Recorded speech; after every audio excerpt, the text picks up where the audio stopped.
When I started skating in 2007, skateboarding was everywhere, with the success of the Tony Hawk series and the EA Skate series on the horizon, as well as pro skaters like Bam Margera, Rob Dyrdek, and Ryan Sheckler having their own shows on MTV, and contests like X Games and the Dew Tour being televised. This was also a period in time where you could buy an issue of Thrasher or Transworld at the grocery store, giving you a little bit more insight into the core skate industry that you're not really going to get on a reality TV show. And it was really this combination of different types of media at the time that got me really excited for an announcement that happened in March of 2010. The aforementioned reality TV star and venture capitalist Rob Dyrdek would launch a new skateboarding competition, which seemed like a breath of fresh air due to it being heavily advertised as something that both core skate fans and pro street skaters would enjoy much more than the contests that were usually shared with BMX riders and had a general action sports feeling rather than actually catering to the skateboarding. And now for over a decade, this competition in its many different formats, hosts, and partnerships, some more savory than others, has been a driving force in terms of this side of skateboarding. Interestingly, it seemed like the contests that came after actually ended up being influenced by it, with a lot of them changing up their course designs, formats, and other elements just to feel like they were keeping up. And this contest's name is Street League. And like I just mentioned, and also mentioned in my previous video on X Games, in its current state, Street League has gone down a pretty dark road, taking on a partnership with an AstroTurfed shoe company and streaming through a host who also owns Truth Social, as well as the contest itself feeling so boring and the final results feeling insignificant. And this feeling has kind of been there for a few years now, even before these whack partnerships, because over time, while Street League has always been a pretty corporate event, it just feels like it's gotten more sterile season by season. But we're going back to the beginning, before Kariuma and Rumble were even a thing, all the way back to 2010. Before we go into the happenings of each individual event, I want to talk about this new format in terms of the way the season was formatted as well as the contests themselves. I'm going to start us off by talking about the participants, the pro skaters who were in this thing. You see, Rob Dyrdek himself handpicked 24 people that he wanted to see in these contests, and I've decided to split these guys into a few separate categories to break it all down. The top of the list is the people that just make the most sense to put in a contest series just due to their history. This is the part of the list I dubbed the Big Duh, with Chris Cole, Greg Lutzka, Paul Rodriguez, and Ryan Sheckler dominating contests for years before the start of Street League. It just made sense to throw them into the mix. And while Nyjah Houston and Chaz Ortiz were relatively new in terms of professional contests, their multiple top 5 finishes at events like Tampa Pro and X Games were definitely worth considering when it came to putting them in the league. Next, we have a section of rookie pros at the time whose skating seemed like it would work well in the format of Street League.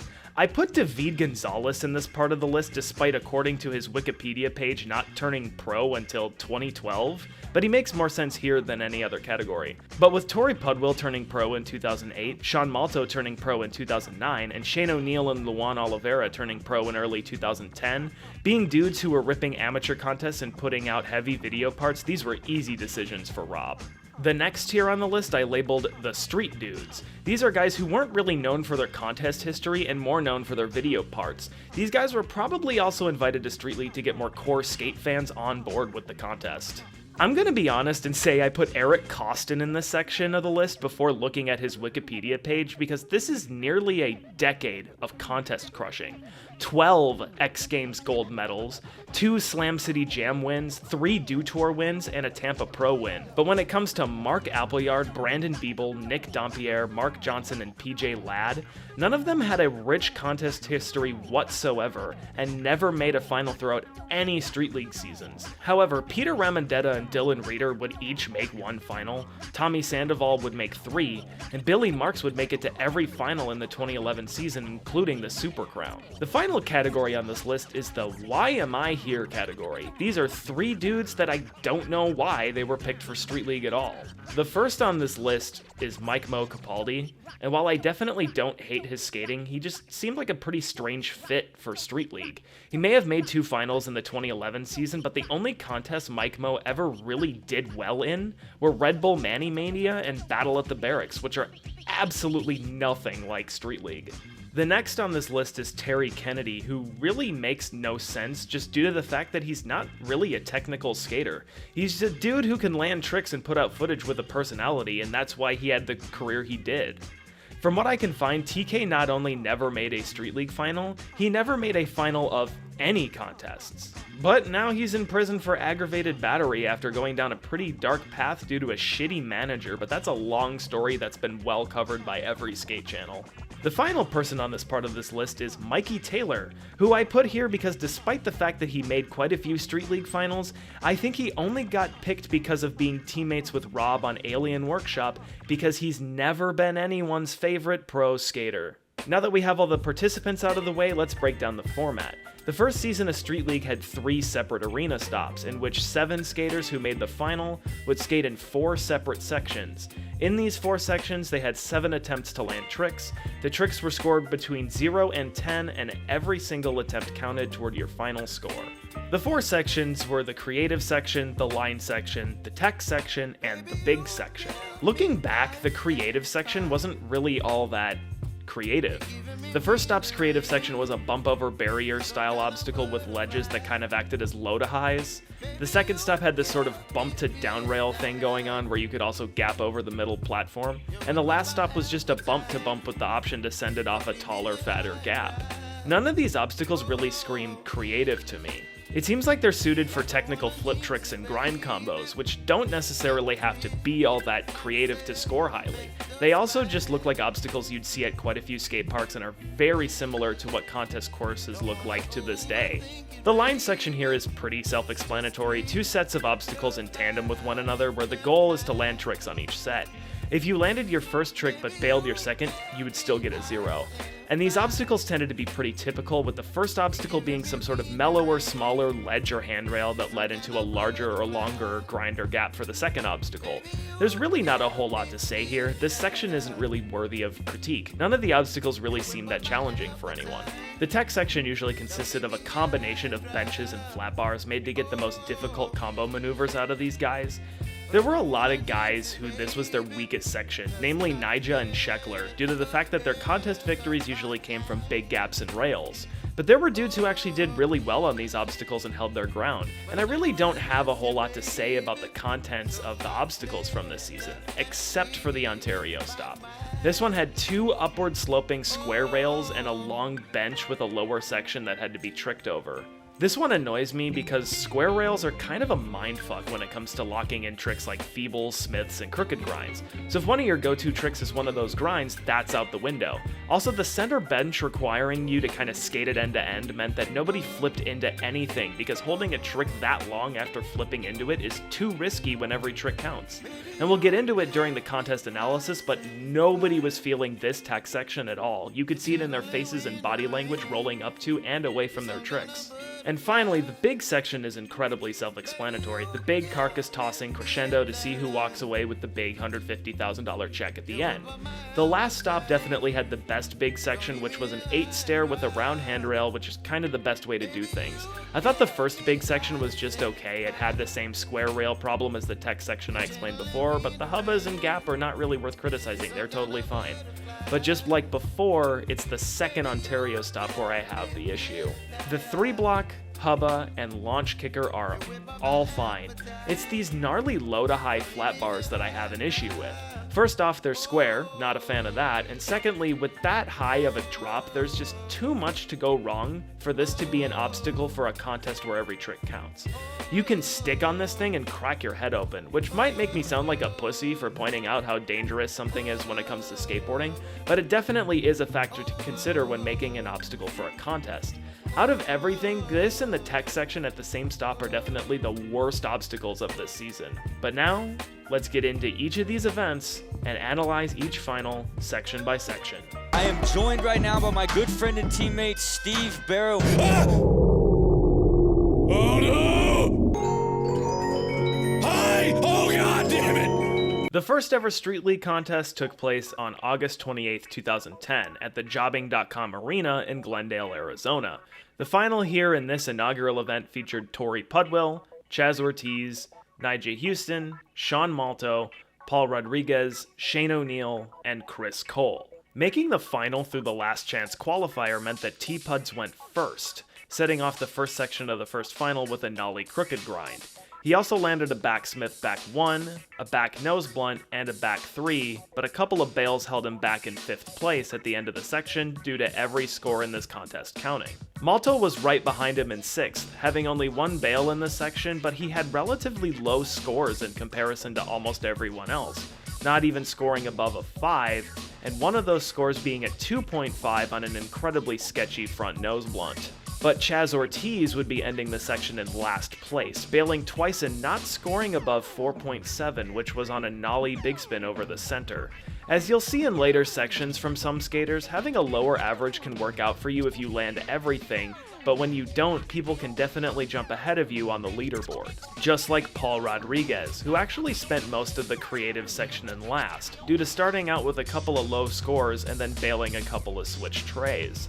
But after switching to a front blunt to get something in the bag, he went for it one final time to put it down for a 5.8, jumping up to 4th place. 3rd place went to Nigel Houston, who other than his opening nollie crooked grind had a pretty high score average thanks to this nollie inward heel and nollie heel nose slide, among other moves, and despite having 2 falls in this section, he was able to prop himself up on his higher scores. Shane O'Neill took 2nd place, and out of his 6 landed tricks, 5 of them were over the center barrier, getting higher scores for taking more of a risk than everyone else, and tying with P-Rod's switch tray for the highest score of the section, with a switch backside flip for 5.8.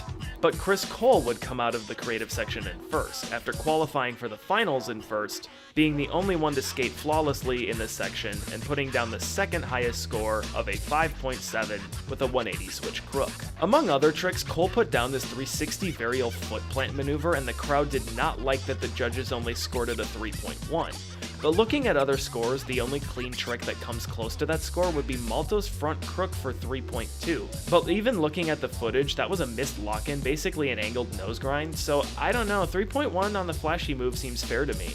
Overall, it definitely seemed like flip tricks over the center barrier scored higher on average than ledge tricks, unless you did a switch flip or backside flip. But pretty much every other trick over the middle scored you a 4.7 or higher, whereas some even riskier ledge moves like blunt slides got you around the low 4s, with the exception of Tori's back nose blunt for a 5.1.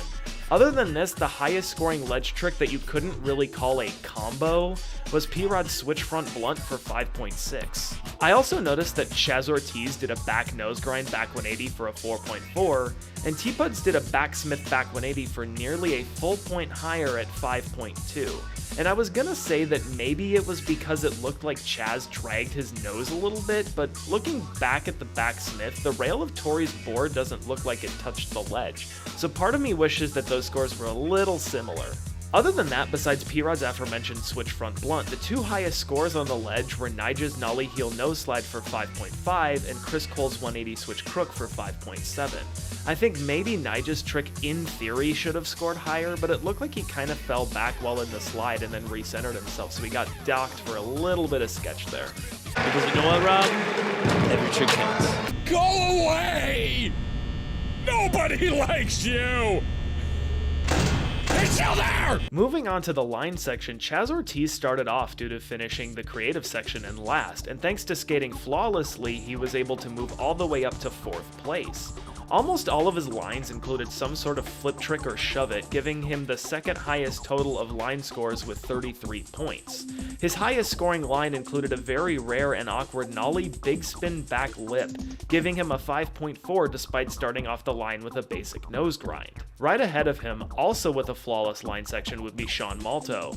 Malto's line section only had 1 flip trick, a nollie flip over the first little 2-stair rock gap, and that line actually ended up being one of his lower scores. His 2 highest line scores both included nose blunts on the hubbas, 1 backside and 1 nollie frontside, both of these getting a 5.5, giving him a total of 32.3 points and moving him from 6th to 3rd.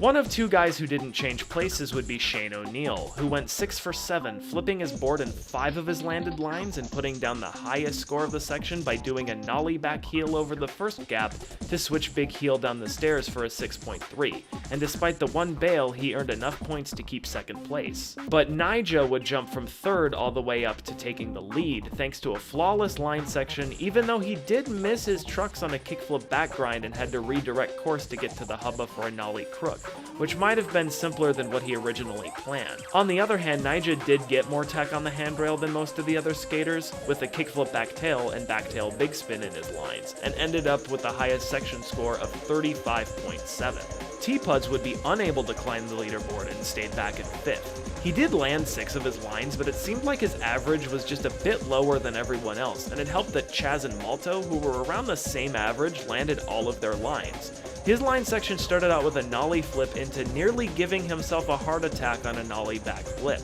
He also did the backsmith to backtail thing he does, and just like the backsmith in the creative section, it's not a properly dipped smith. I'm a huge fan of this combo, just not when T-Puds does it, because I feel like it's kinda cheating if you're not putting the rail of your board on the obstacle and then lifting up into the backtail. And I know this is a really short hubba for this trick, but honestly, since that's the case, my opinion is that he should have tried something else. He did, however, send us off with a back lip across and down the hubba, which is a signature T-Puds thing that I am a big fan of. Despite being in first at the end of the creative section, Chris Cole fell all the way back to 6th place, only making 4 of his lines and scoring less than 20 points for the whole section. Things looked promising when he started the section off with a kickflip grind on the hubba, but after basically stepping off on a crook, barely getting away with his back 2 lip, smacking the tail down and dragging his front toe, and then missing a fakey back lip, it seemed like he dug himself into a hole. And his way of trying to climb out of that hole was, for some reason, attempting to do a straight backside nose grind on a round handrail. Not a crook or over crook, a heel side locked backside nose grind, which is nearly impossible and would have been scored much lower than what it's worth if he had landed it, so I don't know why he tried it. Truth be told, I'm not confident I've seen a clip in a video part of someone doing a heel side locked backside nose grind on a round handrail. If there is one, please tell me, because that seems like a trick you'd only try if you're okay with losing your mind. But last place would be taken by P-Rod, who, despite not doing quite as poorly as Cole, was coming into the section in 4th instead of 1st. His couple of bails, as well as missing the edge of the hubba on a switch flip back grind, did not help his cause, despite Switch feebling the rail from both sides, and every trick he did was nollie or switch.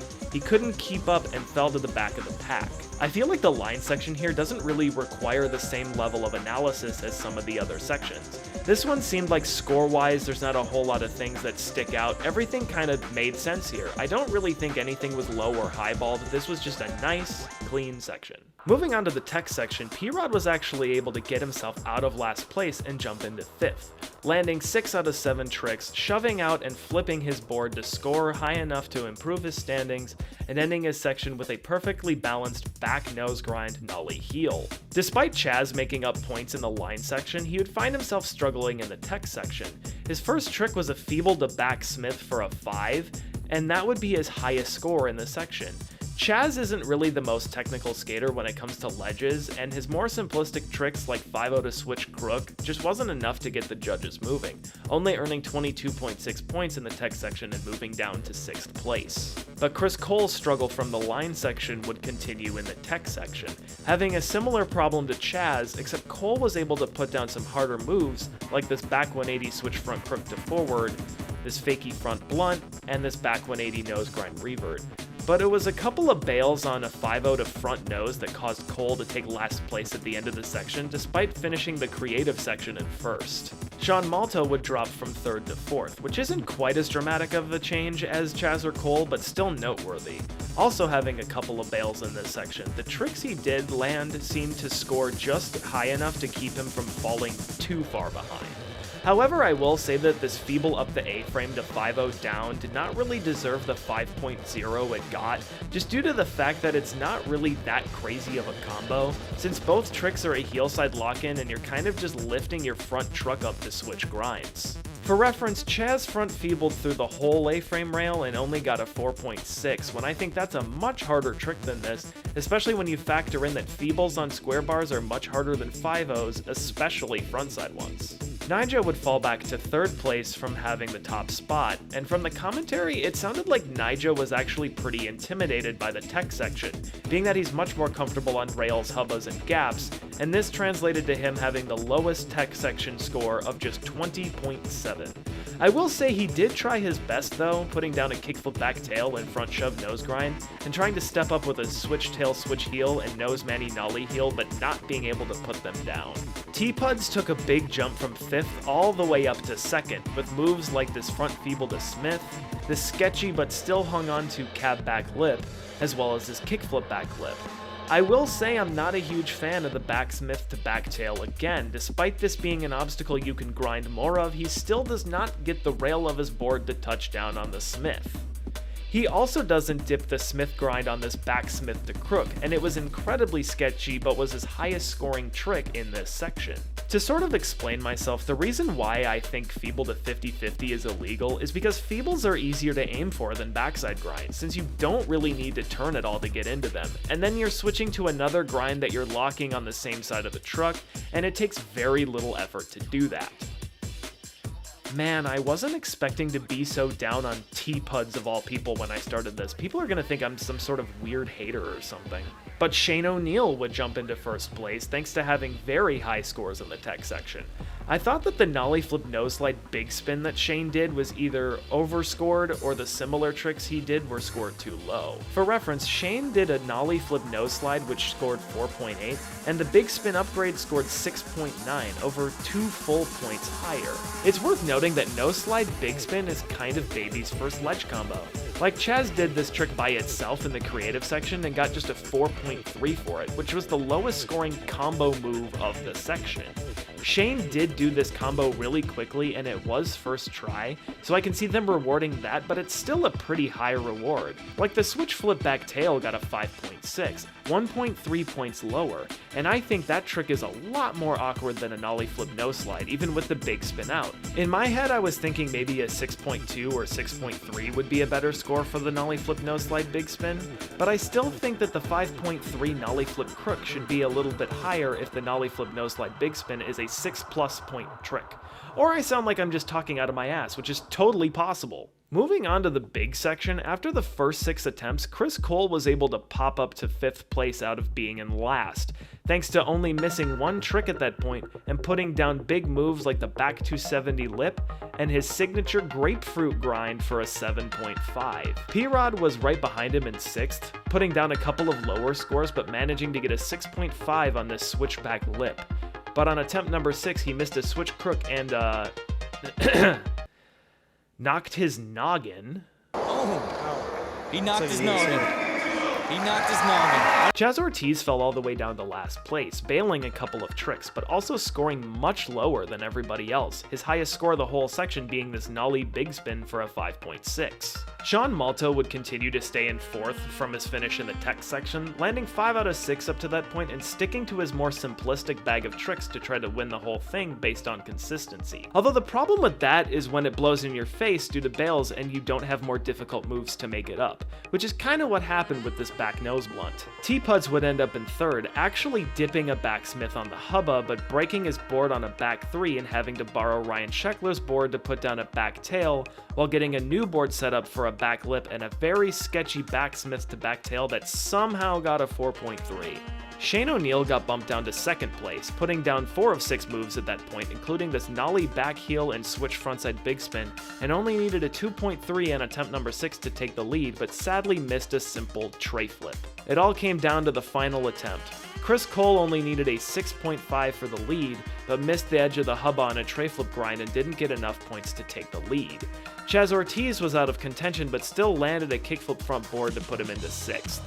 P-Rod went for a switch tray, but after knocking his noggin on the previous attempt, he just wasn't able to get in the right mindset to fire it off and finished in last place. Malta was just barely able to squeak away from this back nose blunt, being a little bit behind it and somehow just pushed himself forward and lifted the foot off. The judges gave him a 5.9, which I think is okay for a score, considering from what I can see none of his toe or heel touched the ground. It was just landed really awkward and slow. This put Malto in 4th at the end of the event. Naija put down a kickflip front board, giving him a full 5-point lead over Malto. This also meant that Shane O'Neill needed an 8.2 for the win, and T-Puds needed a 9.2. But T-Puds knew he probably wasn't going to make that, so he put down a much simpler nollie board slide, putting him in second for a moment, guaranteeing himself a podium finish. But he knew he'd end up in third once Shane put down a switch tray. But it was only a 7.0, putting him in second place and crowning Naija Houston as the first ever winner of Street League. Overall, I think this first event shows a lot of things. First off, since we just got done with it, I think that this format means that the final attempt is a lot more dramatic, since it does create an opportunity for like 4 or 5 dudes to win if they land a hard enough trick.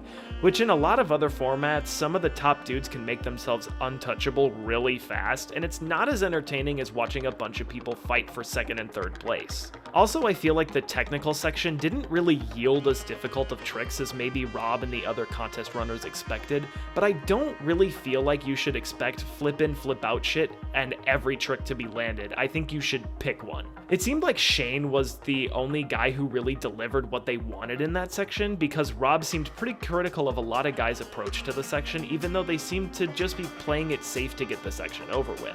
I think the line section is fine. At first I thought maybe treating it like a line and scoring it based on the combination of tricks would be better than scoring it as an average of the 2 scores the tricks would get individually. But thinking about it, I don't really know if that would make the scores that much different. I don't really have anything to say about it. It's the most it is what it is section of the contest. It's the section that happens, and I don't have any issues with the scores or the obstacles. If anything, my only real critique with the creative section is its name. I think it should be called like the icebreaker section or something like that. It's kind of more of a friendly obstacle that you can either put down some more basic combos to keep consistent, or you can up the ante with flip-ins or harder combos. It's not really a make or break section, it's kind of like a warm-up in a way. But let's keep it moving on to stop number 2. We now move on to the Citizens Business Bank Arena in Ontario, California on September 11th, 2010. Returning for their second finals would be Naija, Chaz, P-Rod, Chris Cole, and Malto, but joining for their first finals would be Ryan Sheckler and Greg Lutzka. In his first final, Sheckler would go 6 for 7 in the creative section, keeping it below 5 for most of his tricks, but also putting down a kickflip back lip and a cab back lip for some slightly higher scores to end up in 6th place.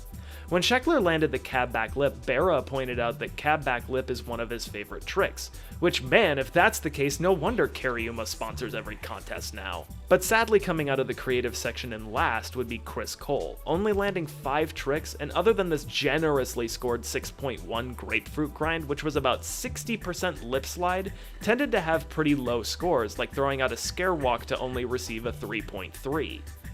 P-Rod took 5th place in this section, skating pretty mid-range and landing 6 out of 7 tricks, the highest of which was a 5.7 on a switchback tail, which I think should have scored a little bit higher, considering how sketchy switchback tailing a handrail is. Lutzka's first creative section put him in 4th place, also going 6 for 7 and putting down those signature 270 lips and 270 nose blunts, the latter of which being his highest score at 6.6, and was also the highest score of the section. Malto ended up in 3rd, being one of 3 to have a flawless section, even though his first attempt was a front nose that was the result of slipping out of a front crook. He kept a pretty safe strategy throughout the section, with the exception of his highest score, a back nose blunt for a 5.3, and a hard flip on his final attempt for a 4.8. Naija finished in 2nd, also landing every single trick, and just like Malto, had a mishap on a crook slipping to nose slide, but he landed the second one, along with barely getting away with a back 270 lip going base plate against the rail, but still earning a 5.8 for it. But it would be Chaz Ortiz coming out of the creative section in 1st, truly skating flawlessly and actually flipping or shoving the board on every trick, and putting down a risky kickflip front feeble and kickflip back Smith for the big points to give him a 1.5 lead over Naija and nearly a 3-point lead over Malto. The dudes really favored the rail over just skating it as a bump over gap, with 35 out of the 49 trick attempts being a trick tried on the rail, or just over 71%. And it's pretty hard to tell if the judges favored people skating the rail over skating the gap, since the only tricks being done over the gap was stuff like nollie front heels, frontside flips, tray flips, switch flips, and ollie 360s. Nobody was really doing something like a switch tray or cab flip to see if that would have gotten in the same range as the 270s or flips into the rail. Now we move into the line section. Chris Cole would not be able to dig himself out of last place, again only making 5 out of 7 attempts, and the tricks he did make were a lot more on the simplistic side, with the exception of a back 270 lift to score 5.2 for the line that contained it. Sheckler would be right ahead of him, unable to move up from 6th place, only making 4 out of 5 of his lines, just making some simple mistakes on his tricks. He was unable to put down another cab back lip to get a line score of 5.9, the second highest score of the section, but wasn't able to improve his position. He was also the only dude to jump down the second set as a gap with a backside flip. Lutzka moved down 1 spot to 5th place, also only going 4 for 7, but what kept him ahead of Sheckler was having the highest line score thanks to putting down a nose grind and another signature front 270 nose blunt for a 6 even. But he went 0 for 3 on a big spin front board, giving P-Rod a chance to get ahead of him. P-Rod landed 6 out of his 7 lines, but wasn't able to get higher than 4th due to a lot of these tricks being more on the basic side. He also tapped down on a nose grind on the ledge, only getting a 3.2 for that line score. His best line score was a 5 even on 2 separate lines, one of which featured a nollie nose grind on the out ledge, which is a pretty scary trick to try. Nyjah fell from 2nd to 3rd in this section, missing 2 of his lines, one of which was an unfortunate misstep setting up for a trick down the stairs, but he did put down a line featuring 2 kickflip in maneuvers for a 5.3 and muscled through a slow fakie 5-0 on the ledge. Nyjah's couple of bails allowed Malto to jump up 1 spot, going 7 for 7 and sticking to his strategy, with his highest score being on this front crook into front nose blunt for only a 4.7. But staying in this low to mid 4s range actually gave him a line section total of 31 points even, the second highest total and a full 4.3 points ahead of P-Rod's 26.7 line section total. But Chaz Ortiz continued his lead, also skating flawlessly and having a just slightly higher average than Malto. I find this interesting since Chaz flipped his board 5 times and did 1 shove-it variation in his line section, but Malto's feet were glued to the board the entire time. I will say what holds Chaz back is that on some of his lines, he'll start with a basic move like a crook on the hubba before going for a kickflip board slide, whereas it seems like Malto goes for 2 somewhat equally difficult tricks on the separate obstacles. I could tell in this one that most of these guys were not a fan of the center ledge. Lutzka didn't even touch it, and Cole only did his like pizza guy varial foot plant thing. Everyone else only hit it on 2 of their lines except for P-Rod and Malto, who both hit it 3 times. I think just due to the type of obstacle it is, the hardest tricks you really saw in it was shit like switch 5-0s, nollie nose grinds, and fakie 5-0s, because anything else is just a little too risky, and I think these guys would rather flip their board or 270 into a much more friendly round rail. But now we move on to the tech section, and this is one of the most painful parts to watch in this season, because you can tell these dudes are absolutely not feeling these obstacles, and Rob and Steve are just pining for these guys to do harder tricks. The unique thing about this bench is there's actually a bench below it, so every time you do a trick, you're going to have to do it over the bench that's sitting under the top of the middle bench. Chris Cole finished the tech section in 5th, jumping 2 spots up from last place, actually going 7 for 7 and having 2 of the highest line scores in the section, a half cab crook 180 for a 5.3, and a 180 switch crook for a 5.6, while also annoying Rob and Steve by having a little fun with a 50-50 finger flip. Sheckler would stay in 6th place once again, going 6 for 7. Sheckler had the 4th highest score of the section with a backsmith to 5-0 180 out, which honestly shouldn't have gotten a 5.2. It's another one of those somewhat illegal combos like the feeble to 50-50, where all you're doing is putting more weight on your back foot. You're not really turning out or switching which side of the truck you're on, it's just a little lift up, not really deserving of that score. Also, like if Mark Suchu ever does something really bad, like a really bad crime or something, I think the best form of torture for him would be like the Ludovico technique. but he has to watch this trick over and over for hours. Lutska would fall all the way back to last place, only getting 18 points in the tech section. I'm gonna be honest, the nollie tail slide and nollie lip slide up half of this bar are pretty pitiful tricks, but the tail slide 270 he did got him one of the higher scores of the section with a 5.1. P-Rod stayed in 4th, going 5 for 7 and just kind of skating in the same range as everyone else, putting down long switch moves on the bench, including a switchback tail for a 5 even, his highest score. Nyjah finished in 3rd, not moving positions from the line section, going 6 for 7, but not scoring higher than a 4.1 in this section. One of these 4.1s was on a nose manual nollie heel, which you can hear his wheel tap down before he flicks, which he probably got docked heavily for, this being the only landed flip trick in the entire section. It would have gotten a much higher score. But the story of this contest the whole time has been Malto and Chaz. Up until attempt number 6, Chaz and Malto were going neck and neck, with Chaz missing his flat bar move on the first attempt, giving him less room between himself and Malto. They kept skating flawlessly, Malto keeping to his strategy and putting down tricks, but Chaz gained more and more ground on him with moves like this backtail big spin for 5.5, the second highest score of the section. But then, on attempt number 6, after a 19-score streak, Malto had his first bail of the contest. He landed his final attempt, but Chaz landed all 7 of his tech section tricks, continuing his flawless streak and ending the section with an 11.1 point lead over Malto. This tech section was pretty fucking rough. The average was way lower than in Glendale, with this average being 4.2 and the average there being about 4.7. with that section having multiple scores in the high 5 range and the highest score being 6.9, and this one only getting up to 5.6 and having a lot of scores in the 3 and low 4 range. But this was mainly due to the bench requiring you to skate end to end, and these dudes weren't really able to do their more risky tricks when you don't have the option to kiss the end of the ledge or hop out early. This more basic trick level annoyed Rob and Steve a lot, which also annoyed me because they are very annoying. Greg Lutzka finished his day in last place, only landing 2 tricks in the big section and being so far behind at the end of things that Rob and Steve were talking about the other competitors while he was skating. P-Rod, however, fell back to 6th place from 4th, only landing 4 of 7 tricks.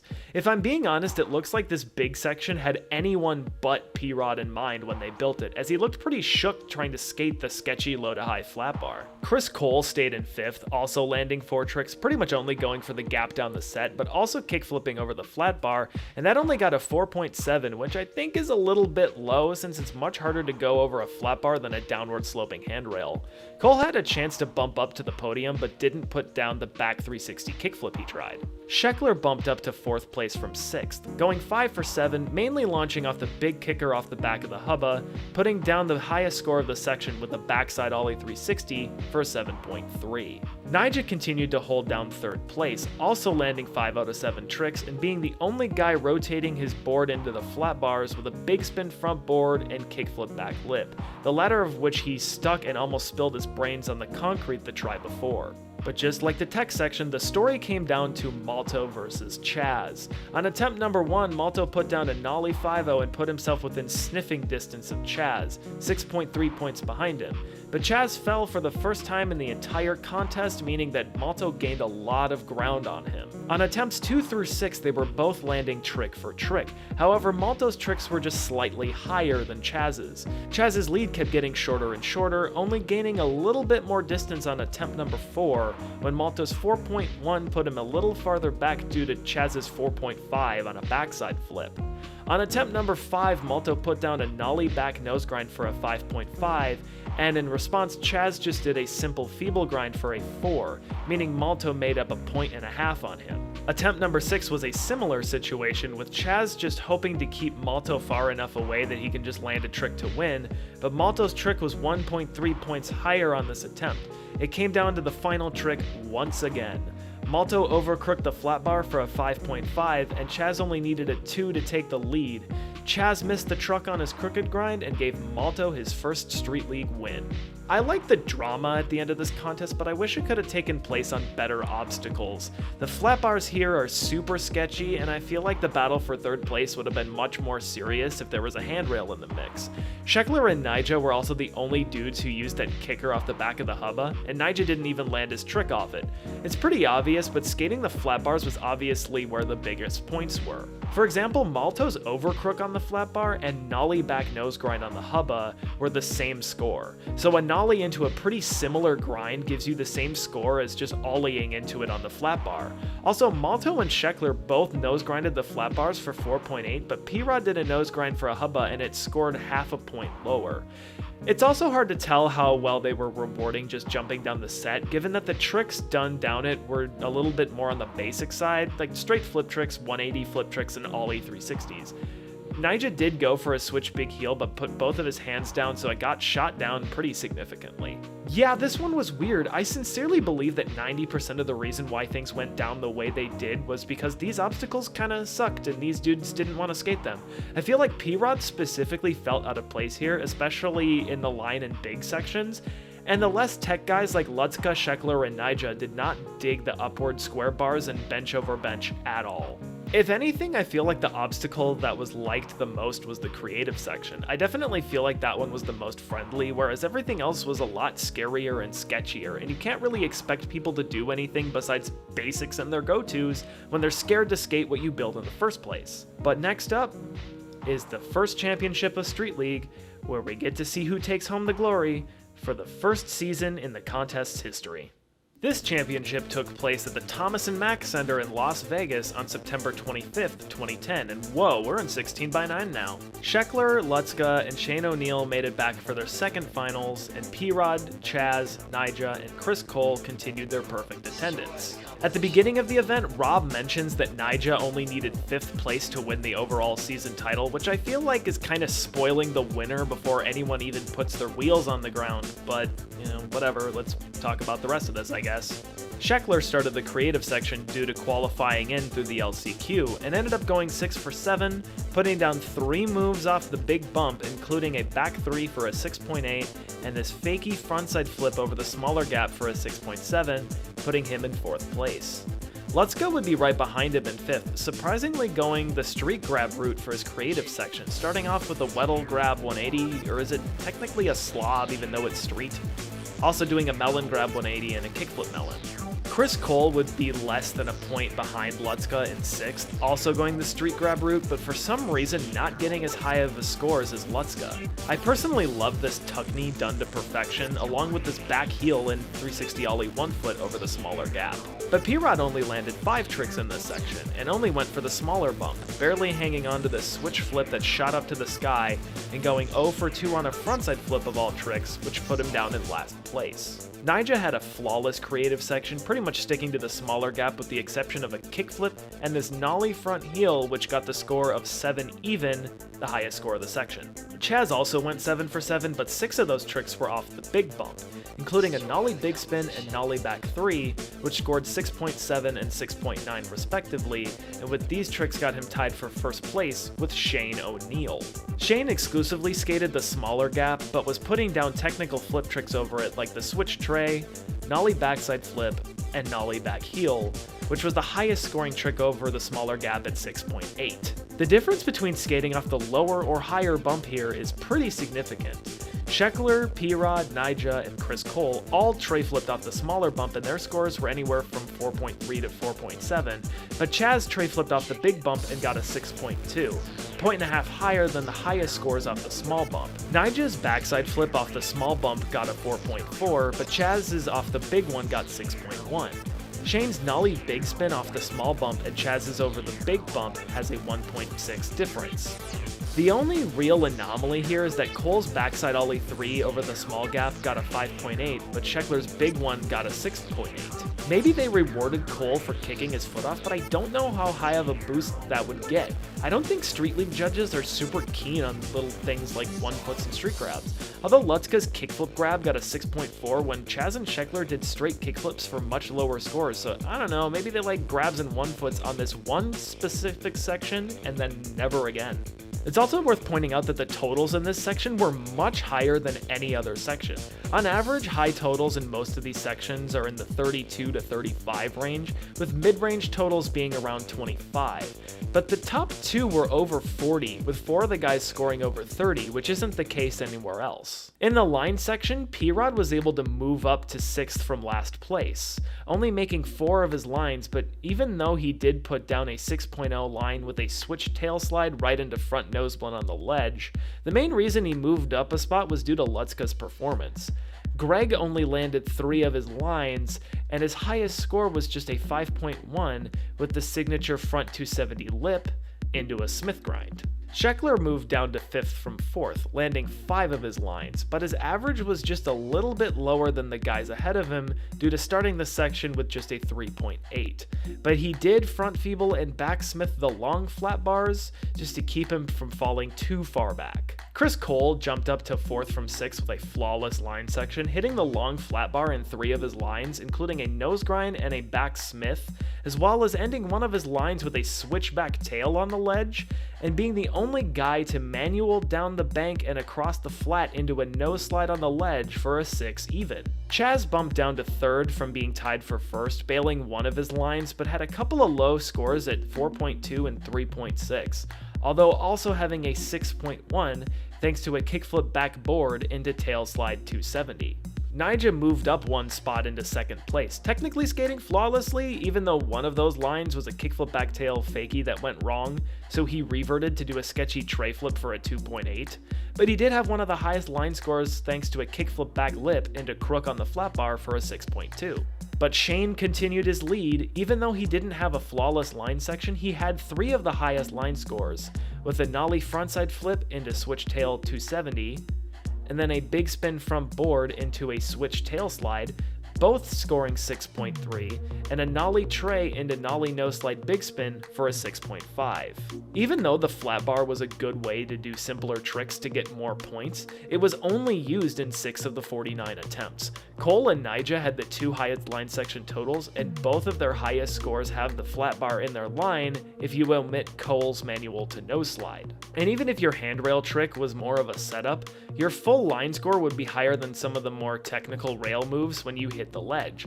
This is notable for Scheckler, where his line with a nose grind into front feeble scored 5.5, but flipping into the rail to go for a back tail on the ledge only gave him a 4.2. Over on the tech section, Lutzka fell even further behind.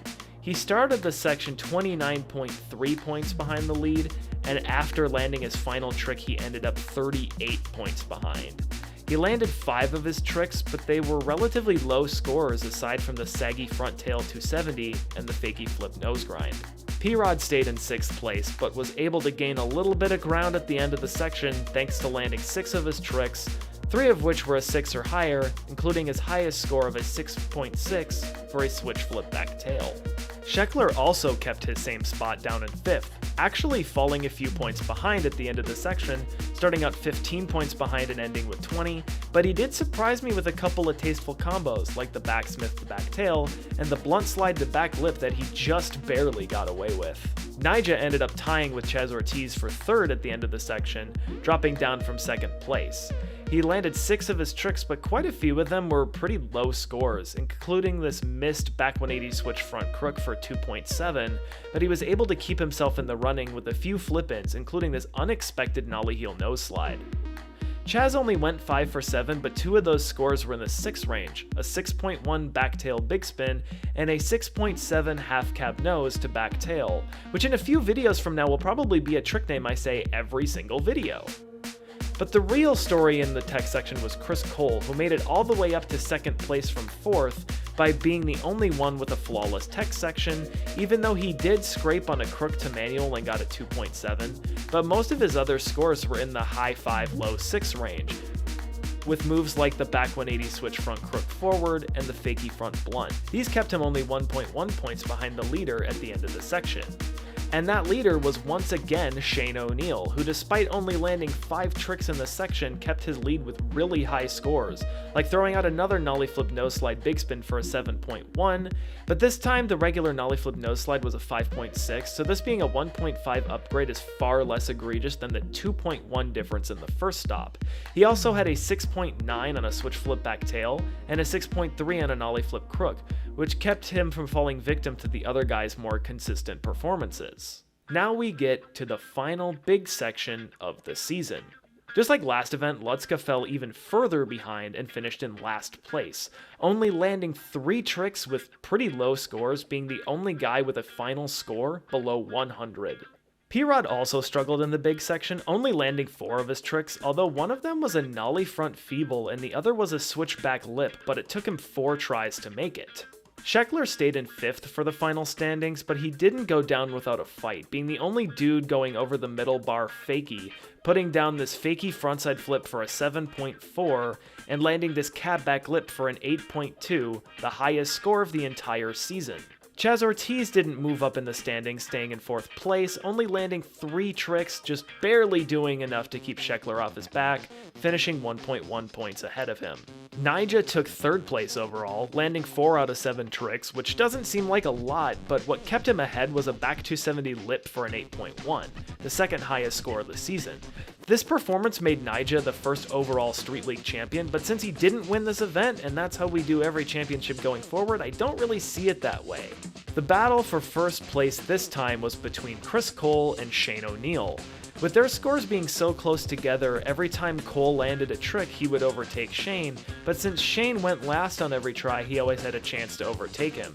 This would become a problem for Shane on attempt number 2, where Cole's switch front board put him 3 points ahead of Shane, and Shane missed his switch flip, giving Cole the lead. From there, they were going neck and neck, trick after trick, losing and gaining ground, and on attempt number 6, Cole put down a back 270 lip for an 8.0. The 3rd highest score of the season, but Shane's response wasn't quite enough, and it was as simple as if Cole put down a hard enough trick, he was the winner. But on that last trick, Cole missed the kickflip over the rail, and Shane only needed a 2.4 to win. He backlipped the rail for a 4.6 and became the 3rd person to win a Street League event, and in my eyes, the true Super Crown World Champion of 2010. I look at it this way because for every year going forward, the winner of the final stop is the winner of the whole season. The winner of an event just being the dude who has the most tour points at the end of the season is completely anticlimactic. Imagine watching the Super Bowl and at the end of the game the other team wins because they got more points or something during the rest of the season. That'd be pretty stupid, right? Plus, with how many contests Nyjah has won throughout his career, I think we can give one to Shane. So now I want to give my final thoughts on everything we just talked about, starting with the format. My biggest gripe with this format is that every trick counting makes consistency a big factor, and in some cases the only factor. When you bail a trick and everyone else is landing, you have to step your game up big time in order to catch up, and the issue there is that trying harder tricks makes you more likely to fall again. I wonder what this format would be like if the guys only kept the top 3 or 4 of their scores out of 7 instead, and really the only answer I could think of to that question is boring.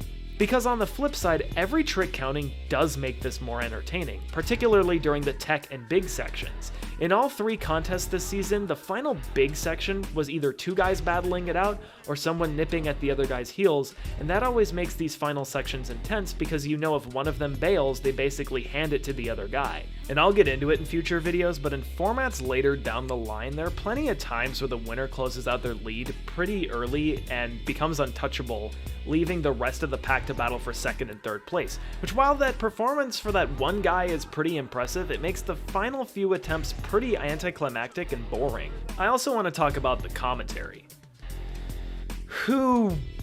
Boy. I already mentioned it, but Rob Dyrdek and Steve Berra become pretty unbearable after a while. I think a lot of their critiques of the guys while they're skating are pretty dumb, being all like, I just don't understand the strategy whenever somebody does some more basic tricks, or commenting how much people are bailing or missing tricks. It kind of makes them sound like they haven't both been professional skateboarders since the 90s, since someone who's been a skater for a long time should understand how difficult it is to be consistent, especially under pressure. The particular thing I don't like was how annoyed Berra would get whenever Chris Cole grabbed his board. Like, I know that street grabs were a faux pas back in 2010, but I'm from the future and I think they're fucking sick. I know they're not going to make the scores go up, and I don't think they should score higher than a technical flip to rail move, but I think Berra got so bothered by Cole's grabs because he thought Cole was making fun of the contest that his friend was making and that he should take it more seriously. Kind of getting offended on someone else's behalf, which is definitely in character for Steve Berra, as evidenced by nearly every time he makes an ass of himself. Another aspect I wanted to talk about with this season is the sponsors putting on this event, and this is one of the rare times I'm going to speak positively about Rob Dyrdek. Because I think he's a massive dork. He's a finance bro who tweets these empty grind set motivation posts and started a podcast where he essentially finds how long of a sentence he can craft while saying absolutely nothing at all. But despite all of this, I give him props for one major thing. You look at the sponsor banners around the course. They're all companies he already works with. DC and Monster being two of his sponsors as a professional skateboarder, Street Dreams being his own movie, the Skateboard Mag being one of the major skate mags at the time and was covering everybody from Sean Malto to Sean Conover, and the Barracks being his friend's website. With the exception of Bing and the Air Force, it was connections he already had due to his skate career, and that's something I actually have a lot of respect for. And while some might not find any of this commendable, when we get to the most recent couple seasons, you're gonna wish it was like this first season instead. Overall, vibes-wise, the events do feel very serious and sportsy, like I'm watching an episode of Weakest Link combined with a basketball game. It's kind of weird looking back. It feels nothing like street skating, which is the vibe they're trying to go for, but as much as the dudes at Street League, X Games, or Do Tour try, you're never gonna make a contest feel like street skating. As I said in my video before this about X Games California 2023, the real street best trick that was a part of that event was about as close as you'd get to actual street skating vibes in a contest environment, but I'd argue that's due to the spot and the fact that the only real contest dudes in the competitor lineup were Desenzo, Joslin, and Alec Majerus. I also know that Buster Bail is a thing, and that's probably the most raw street contest besides the Wallenberg contests, but those aren't televised with corporate sponsors, so they're not even in the same category to me. When you put skateboarding in an arena, it's not gonna feel like street skating no matter what you do. And that's completely fine. The main reason why it's never gonna feel the same is because when you street skate, you're not really competing against another skater, unless it's something like whoever lands their trick last has to buy dinner or whatever. You're really just competing against yourself, the spot, and security depending on where you are. You also aren't picking a trick based on what a judge will score it when you skate street. A good street skater is picking a trick based on how it's going to look or how awkward or difficult it is for that spot specifically. While these are decent contests, they don't really feel the way they tried to advertise them. And while we go through the future seasons of Street League, you'll note that they aren't really trying to sell themselves as the street skating in an arena contest and just move more into being a street contest in an arena. And they'll go through many different format, host, and sponsor changes through the years, but that's all for future videos down the line. I want to thank you all so much for watching this video, especially if you made it all the way through to the end of this video and you watched my X Games video all the way through as well. That means a lot. I got a lot of views on that video that I was not expecting. I'm not expecting this one to do nearly as well, but I'm like crossing my fingers and hoping for it. If you liked this and you watched the last one and you are still not subscribed, I am continuing this series and I'm going to be talking about contests as they happen, major contests as they happen, and I'm going to be revisiting old contests from 2010 to now, kind of in chronological order and everything. So if that's something that sounds interesting to you, it would mean the world to me if you hit the subscribe button. and I have a lot of stuff planned, and I'm really excited to get it out to the world. So yeah, thank you so much for watching this all the way through, and I will see you next time. Bye.